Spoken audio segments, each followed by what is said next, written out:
जय हिंद, राम राम, सत श्री अकाल, आदाब। छोटे बेटे बेटियां ना प्यारा आशीर्वाद, सदा खुश रहो। साथियों, आज मैं उन मेरी बेटियां ने और पोतियां ने इस मिसाल के द्वारा, इस उदाहरण के द्वारा जो एक सच्ची घटना हुई थी समझाना चाहूँ। एक जो पहले बारी बहू बेटी हुआ करती, वो एक बार जिससे शादी हो जाया करती, उसने अपना बुढ़ापा तक का साथी मान लिया करती, उसने जीवन साथी मान्या करती, उसने पति परमेश्वर मान्या करती। अगर उसके साथ कोई दुर्घटना घट जाया करती तो वो उसका इंतजार कराया करती, ना कि जो आजकल हमारी कुछ एक ये नकम्मी बेटी है जो नारी समाज व कलंक से पति होते हुए गो गोबर खाती रहे, पति ने छोड़ के चली जा। अरे ये फैशन बना रखे है, ये सेटिंग चैटिंग के कहीं तीन तीन चार चार बड़का के। हमारा समाज का सत्र कितना गिरता जा रहा है। जिस औरत जाति को हम पूजा करा, जिसको मान सम्मान की नजरात देखा है, उसका कुछ एक हमारी नकम्मी बेटियां ने कैसे मजाक बना दिए।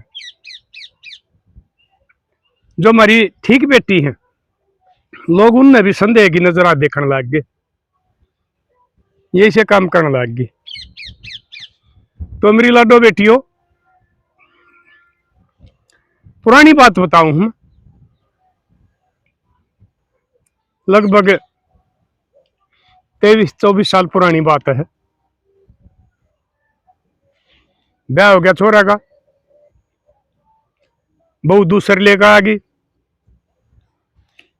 जब भाई मैं पहले भी बताया करूं हूं, किसी का घनी अड़ास होया करती। भाई मान लो रोटी वाली दिक्कत से एकला छोरा है, मां मर गई, दादी बुढ़ी हो रही है, तो वो पग फेर करा के लिए आया करते, नहीं तो कम से कम 1 साल 3 साल 5 साल।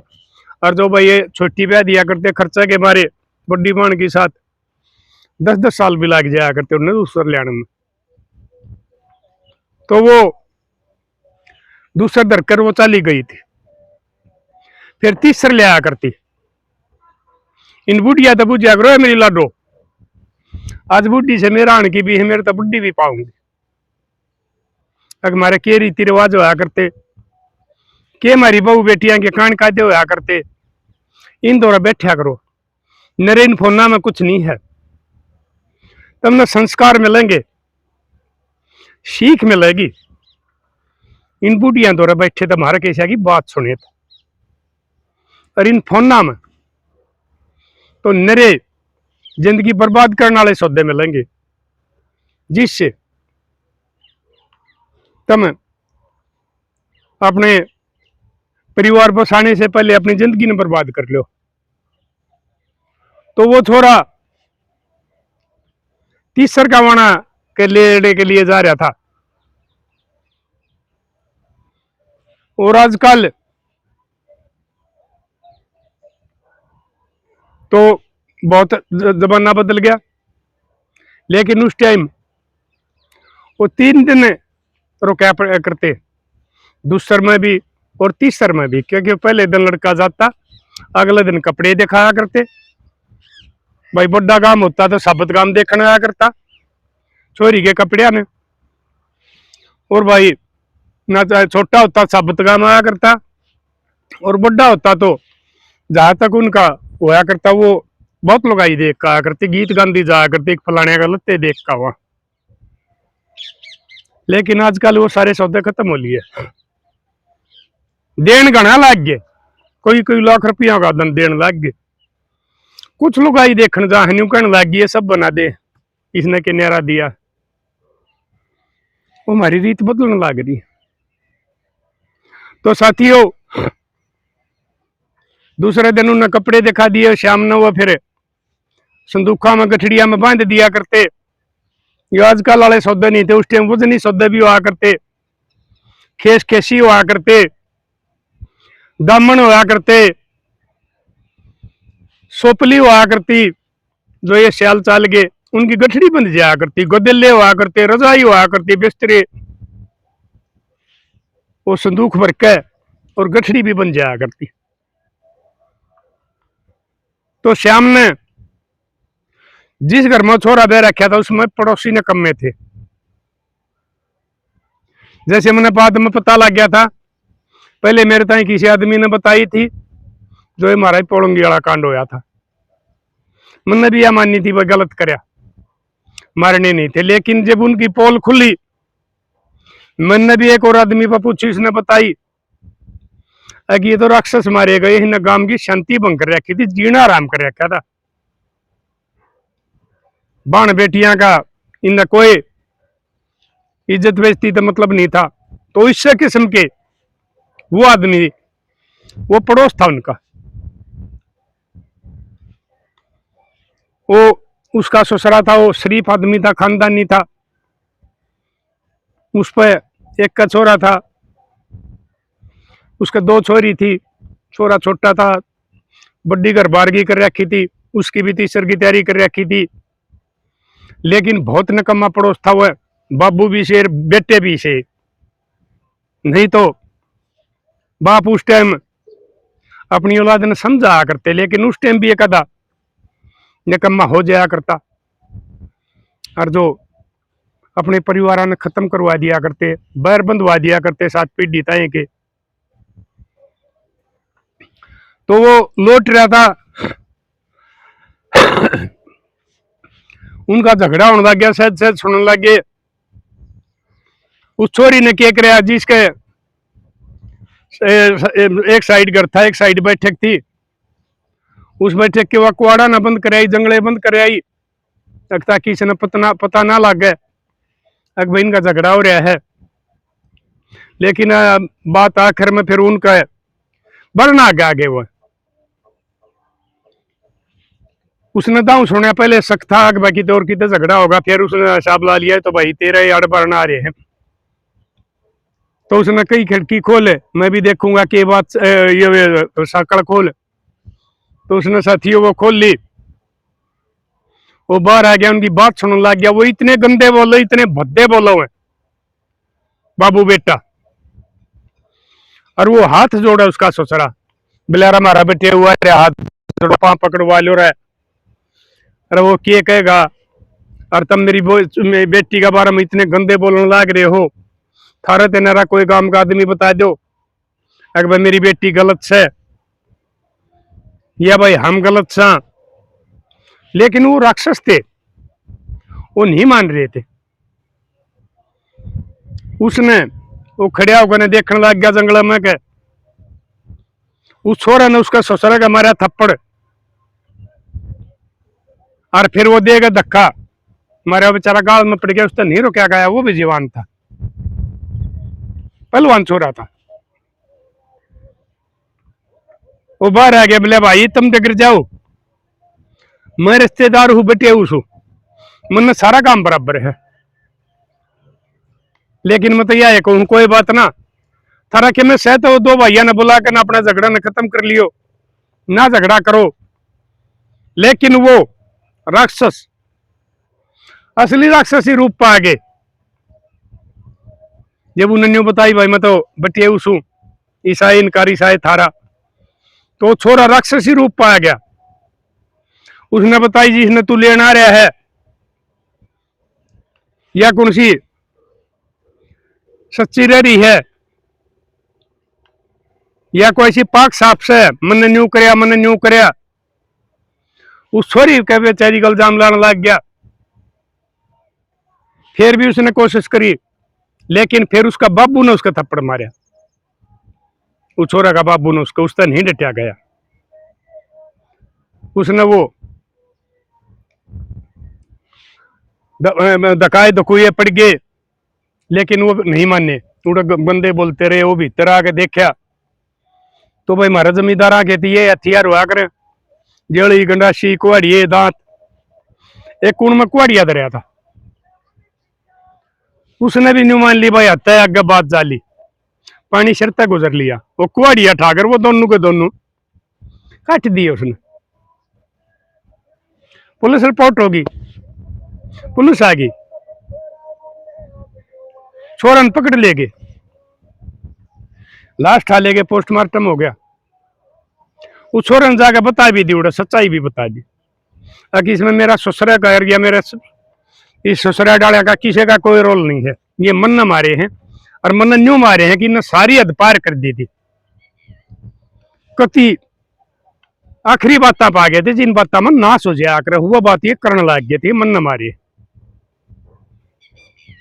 तो उन्होंने नाम के लिए उसका ससुरा का भी लिखवा रखा था, वो साला था निदान उसका भी लिखवा रखा था, लेकिन उन टेमा में एक आधा तो उन टेमा में भी हारता, लेकिन भले आदमी हुआ करते हो। थानेदार ने वह इंक्वायरी पंक्वारी करी, पूछताछ करी, उस एकला के खिलाफ 302 का मुकदमा दर्ज करके और वो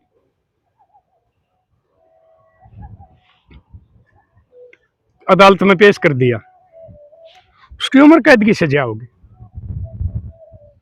उनने सोचा भाई बैर बंद गया, इबाड़ा पार नहीं पड़ेगी, तो वो उसका ससुरा डाले थे, यानी लड़का के मामा रोने बोले भाई उड़ो चलो तुम, उड़ा अपना के में कर खा लियो, टाइम पास कर लियो, अरे बैर बंद गया है, पता नहीं कद क्या हादसा हो जाएगा, ये छोरे के साथ के में कर दें, तेरी साथ कर दें। लोग उस टाइम घर जमाई रहना भी बहुत शर्म की बात माना करते लोग। 20 साल पहले तक की बात है ये, तो ये डूबा पड़ी है जो एक ली छोरी पावर उसके रिश्ते राज्य हो गए हैं। उस टाइम तो इन कहा करते एक भाई नहीं, भाई नहीं है तो हम रिश्ता नहीं लेते, लेकिन ब्याह हुआ भी जाया करती, सारे मेल के आदमी हारते। मेरा कहने का मतलब यो है, और उस टाइम में किसी ने बिराना धन का लालच नहीं हुआ करता।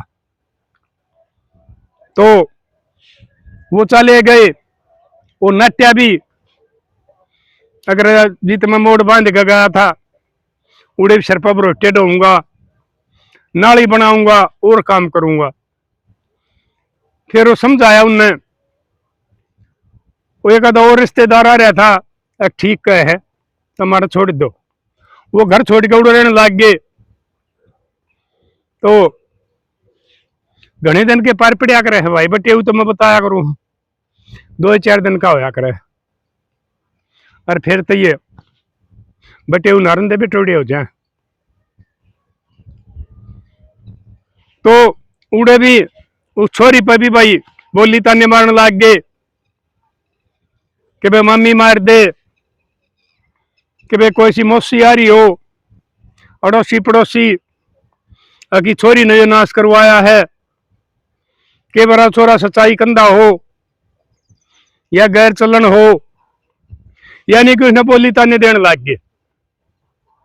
वो उसका बाबू बोले बेटी बेटा मैं तेरा और कितने ब्याह कर दूंगा, तेरा तो पंडा छूटेगा, हम अपनी जो जिंदगी हमारी दुखी सुखी वह बितावांगे।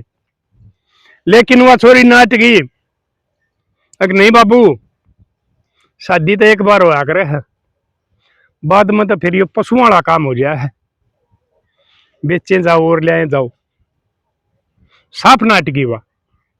अगर मैंने जो भी दुख मिलेगा मैं अपने भुगतूंगी, लेकिन मैं शादी नहीं करूंगी, मैं उसका इंतजार करूंगी। तो साथियों उसने फिर हिसाब लाया, अगी बड़े पार नहीं पड़ेगी, बाबू जबरदस्ती करने लग गया, वो मामे लग गए कहने नहीं भाई इसका ब्याह करा रहे, हम का जवान उम्र है, हमारा भी को दाग लगा देगी। तो साथियों उसने उस टाइम ये हमारे फोन फान नहीं हुआ करते, लैंडलाइन हुआ करते, ये मोबाइल को घनी रुपये वाला तो रहते, वो जब सुनन के भी पीछे लग गया करते, कर्ण के भी लग गया करते। तो उसने 1-2-3 लोग आई कि थे जाया करती आश्रम उश्रम में, वो दान करने जाया करती। आज भी हमारे दानी, पहले भी दानी होया करते, आजकल तो ये बहुत हो गया आश्रम, उस टाइम कम होया करते। हमारे वृद्धाश्रम है, महिला आश्रम है, नारी निकेतन है। तो उसने एक लोग आई आगे एक दिन मौका हला कर जाकर ने बताई, मम्मी मेरा जीना आराम कर रखा, मैंने को जीने का रास्ता बता। ब्याह करने की कहे, मैं दूसरा ब्याह नहीं करना चाहती, मैं उसका इंतजार करूंगी चाहे वो कितने दिन में भी आई हो। तो उसमें तो एक ने बता दी, बेटी मेरी गल चाल पड़ी है, हम नारी निकेतन में भी जाया करा, हाँ सेवा कर का करा, उन्हें खुआ पिया का करा, और इन्हें महिला आश्रमा में भी जाया करा। हाँ ठीक से मामी। तो मेरी लाडो बेटी वो उस नारी निकेतन में चली गई, लेकिन उसने नई शादी नहीं करी, उसने नया दूसरा बंदड़ा नहीं टोया, रहने लाग गई उड़े। जवान थी जो काम बतावे वो काम करें, रोटी टूका कासन कसोरे जो भी कुछ काम वो बतावे, वह कदे ना टीनी कि मैं यो काम नहीं करती, मैंने इतना कर लिया मैं थक गई। शरीफ छोरी थी, बढ़िया संस्कार थे, अपनी उड़ लागी जिंदगी पास करने। तो मिलने मिलाई पर कोई नहीं जावे, उस छोरे के भाई भी नहीं मिलने जाते उससे। एक दिन फिर उसने उस अपनी जो उनकी बड्डी थी संचालक थी उसका ही कही, आंटी मेरी साथी है यह कहानी बन रही है, मैं इस दुख में आई हूं, तू एक बार उससे जेल में मिला लिया हुआ तो मैं तेरी एहसान मंद रहूंगी, तना पुण्य होगा। क्योंकि पता नहीं किस सोच में जिंदगी काट रहा होगा, सोच रहा होगा बाकी ते ब्याह करके दूसरी जगह चली गई होगी, मैं उससे मिला हूं तो मैं सांत्वना दिवाया होंगी, और वो बाकी की अपनी वो सजा मेरे इंतजार में काट लेगा। तो बोले ठीक है बेटी मैं करूंगी बात। उड़े वकील भी आया करते और पढ़े लिखे आदमी भी आया करते ये बलिदान देन। उसने एक दिन एक वकील से बात करी, एक भाई न्यू बात सब बोले बोले जी मैं मिलवा दूंगा, कौन सी जेल में है मैंने बताओ, बोले फलानी जेल में है। उसने उड़े जाकर नवा परमिशन ले ली, वह बेटी अनपढ़ थी, उसने बेचारी ने बेरा नहीं था कहेगा, उड़ो नाम नून लिखाया, पर्ची दे दी, बुला लिए, वो छोरा आ गया। जब तक ये जंगले हुआ करते शरीय खुली हुआ करती, उनमें का सामान भी पकड़ा दिया करते। फिर जाली आ गई थी, बताओ शिष्य आ रहे हैं, शिष्य में कभी फोना पर बात हो, तो वह मिलन गई, वो छोरा आया उड़ा खड़िया था, वो बुला दिया था, दोनों के दोनों हुक्मार का रोन लाग गए। थोड़ी बार रोए फिर बतलाए, वह बोली बोले तूने मानी है कि मैंने मेरा घर कर बसा लिया या ब्याह कर लिया, मैं तेरा इंतजार में बैठी हूं और अपना धर्म पर डट रही हूं, नारी निकेतन में रहूं हूं। उड़े ये वकील भी जा सारा मिल के जा है, वह जो हमारी संचालक है भैया आजकल तो ये आंटी कहने लग गए, उस टाइम चाची ताई कह दिया करते, बुआ कह दिया करते। उसने मिला इस वकील से बात करके आज मैं मिलने आई हूं, मैं तेने यह बात बताना आई हूं, चाहे तू कितने दिन में भी आइए लेकिन मैं तेरा इंतजार करूंगी। तू यह सोचना मानिए अपने दिल में अगवा तना छोड़ कर चली गई होगी, क्योंकि तेरा और उनका कोई बैर विरोध नहीं था। तन्ने मेरी इज्जत पे कीचड़ उछाड़ा गया, उस पर मेरा बाप को पीटा गया, उस पर यो काम कराया है। तेरा एहसान है मेरे ऊपर, हमारा परिवार के ऊपर। साथियों मिलाई का टेमी साए होया करा है, वो मिलाई करके ने और वो आ गए उल्टे, तो वह वो वकील उसने छोड़ा उड़ा उसमें निकेतन में, और उसने आके फिर उसके पाया का निहात कराया, मैं आपकी एहसान मंद रहूंगी, ये वो सुख की जिंदगी बिता लेगा जितने भी उसके दुख के दिन रहे जेल के, हमारी बात होगी। तो मेरी लाडो बेटियों चलता रहा, लगभग 20 साल के बाद में वो छूट कर ना आया। उसने वो अपनी जगह बता दी थी कि मैं फलानी जगह रहा करूं। बीच में उसने जमानत न्यू नहीं मिली, अगर उसकी कोई पैरवी करने वाला नहीं था। 302 वाले की दे शायद सेशन कोर्ट में तो होती भी नहीं, हाई कोर्ट में जमानत हुए हैं। उस बेचारी के पास ना पैसे थे, ना उसने इतना ज्ञान था, और ना उसकी कोई पैरवी करनी था। फिर वो आया छूट कर, उसने वो जगह बता रखी थी। 20 साल का बहुत लंबा अरसा हो गया है।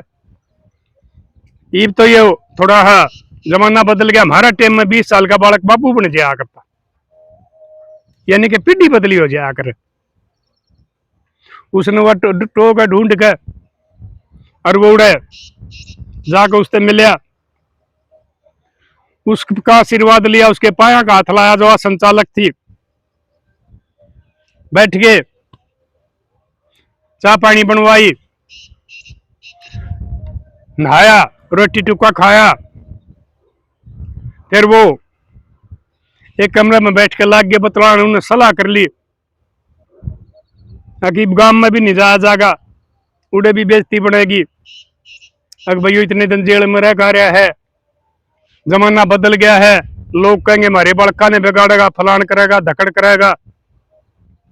इससे बढ़िया तो अपना और कितने गुजारा करांगे, को काम छेड़े पूंजी नहीं। फिर वो घंटे के बतला के और उस संचालक दौरा आगे उस टाइम में बताई, अजीब हम अपनी जिंदगी जीना चाहवा हाँ, और हमको अपना खुद का काम करना चाहवा हाँ, हमारे द्वारा पूंजी नहीं है। अगर आप हमने किसी पर 20-30 हजार रुपये दिवा दो तो हम उसके ऐसा अनुमान कर एक एक पाई चुकावाएंगे सुधा ब्याज, और हम अपना जीवन नया जीवन शुरू कराएंगे। तो बोली बतलाऊंगी तो उड़े तो सेठ लोग भी आया करते। एक आदमी आगे जाकर कराया, बोलिया ठीक है मैं दे दूंगा, अगर वो ठीक है तो मैं दे दूंगा। उसने बताई कि भैया अरे मेरे दौरा 14-15 साल रही है, इसमें कोई भी कमी नहीं है, इसके बढ़िया संस्कार है। तो मेरी लाडो फिर उनने वो पीछे लेकर और काम शुरू करे अपना। एक तो मकान लिया किराए पर शहर में जाकर बारी बस्ती में, भीतर तक किराए को नहीं पाट कर दे, एक बारी बस्ती में मकान किराए पर लेकर। और वो छोरा उड़े 2-3 और रहा करते उसमें पड़ोस में। उन तो बतला भाई तुम ये काम कराया करो, क्यों कर से हो भाई, मैं भी को करना चाहूं हूं। तो वो सब्जी मंडी में काम कराया करते। वह सब्जी ली उनने, खरीदी, और फिर उड़े उसने बेच देते दुकानदार ताई आया करते सवेरे सवेरे। वो थोक में ले बोली पे दुकानदारा ने बेच दिया। आज का उस जमाना में यानी कि उसकी 1500-2000 रुपये बोले हमारी दिहाड़ी बन जाए। तो उसने भी वो शुरू कर दिया, क्योंकि इतनी पूंजी उसके पास थी। धंधा करते रहे, रहते रहे। परमात्मा ने सुनी, उनका छोरा भी हो गया, ज्यादा उम्र नहीं थी, क्योंकि उस टाइम में मैं बताऊं हूं 17-18 की छोरी या उम्र वाली कोई पाबंदी नहीं थी, दूसरे दे दिया करते। 20 की मां बन जाया करती, या 40-42 की उनकी उम्र थी, उसका छोरा भी हो गया। परमात्मा राजी हो गया, क्योंकि उनकी नीयत ठीक थी, उनकी नीति ठीक थी। और उन पैसे कमा कमा और उस संचालिका ताई दे दिए, और उसने सेठ ताई दे दिए, लेकिन सेठ ने ब्याज नहीं लाया, उसने अपना मूल मूल लिया। सारा किस्म के आदमी हैं आजकल हमारे समाज में, इसे भी हो रहे हैं। एक गरीब आदमी पर भी 5%, 7%, 10% तक ब्याज ले ले, लेकिन उसने एक पैसा भी ब्याज का नहीं लिया उन। तो मेरी लाडो अपना धर्म पर डटो, परमात्मा तेरी मदद करेगा। अपना पति ने परमेश्वर मानो, वो परमात्मा मदद करेगा। तुम किससे भी दुख पे पड़ जाओ हो, थारे कोई करनी में भंग आ जाए है, शादीशुदा जिंदगी में कोई भंग आ जाए है, तो तुम अपनी धर्म पर डटोगे तो परमात्मा तुमने एक दिन जरूर कामयाबी देगा। और फिर तुम संस्कारी को आओगी, मिसाल बनोगी, जो कर आज मैंने उस बहु बेटी की मिसाल बताई है। और ये ज्यादा दूर की नहीं है, यो मेरा हमारे तो 10-12 किलोमीटर पड़ा है वो गांव। लेकिन भाई गांव मैंने नहीं बताता, क्योंकि वो कत्ल होकर हुआ रहा है और भाई उड़ रहे है। उसने यह कहानी मेरा गए, वो एक दिन मिल गया था, ये भाई वो फोन भी रखा, सारी चीज कर रहे हैं। मैं मंडी में सब्जी लेने जा रहा था, उसने मैं पहचान लिया था। फिर उसने कही थी ताऊ एक दिन घर आइए, और तेरी बोड़िया तो नहीं याद करया कर है। फिर मैं कहा बेटा तू घर कोट बपाओगा, एकली बोड़िया दौड़ तो मैं नहीं जा, अखबार तो 11 बजे ही घर चले जा करूँ। तो मैं घर आया, जब उन दोनों वीर मर्दा ने ये मेरा ये बात बताई, अपनी सारी जीवन की कहानी दुखा की, पहले सुख होया, फिर दुख होया, फिर सुख हो गया। तो अपनी में नीत रखो, पति पत्नी का अपना धर्म निभाओ, एक दूसरे का विश्वास ना तोड़ो, परमात्मा थारी मदद करेगा। किसी भी समस्या आ रही हो उस तक तुमने काट देगा। और जो आजकल गदर मचा रखे है, अगर इसमें चलोगी तो जिंदगी बर्बाद होगी। या तो वो तुम न मारेंगे, या तुम उन न मरवाओगी, या कितने खुदकशी करोगी, या कितने सपरा पियोगे। तो इसलिए मेरे लाडलो, मैं थरता ये बात न्यू बताऊं हूं कि भाई ये काम करने वाले आदमी सुख तो बचा करे हैं, पूरी जिंदगी बीत्या करे है, उन्हें मान इज्जत मिलया करे है। और जो गू गोबर खाने वाले हैं उनका के बुरा हाल होया करे, लोग चुप कर गाल दिया करे हैं। तो साथियों कर दियो, फिर मिलेंगे अगली वीडियो में। और इसमें किसका कितना बढ़िया रोल रहा है वो भी बताइयो, सेठ का रहा या वकील का रहा, या उस आश्रम की संचालिका का रहा, या उस मामी का रहा जिसने आवाज आगे छोड़ दी, किसका कितना बढ़िया रोल रहा ये भी आप जरूर मैंने बताइयो। तो मिलेंगे अगली वीडियो में, तब तक के लिए अपने लिए जिए तो क्या जिए, तू जिए दिल जमाने के लिए।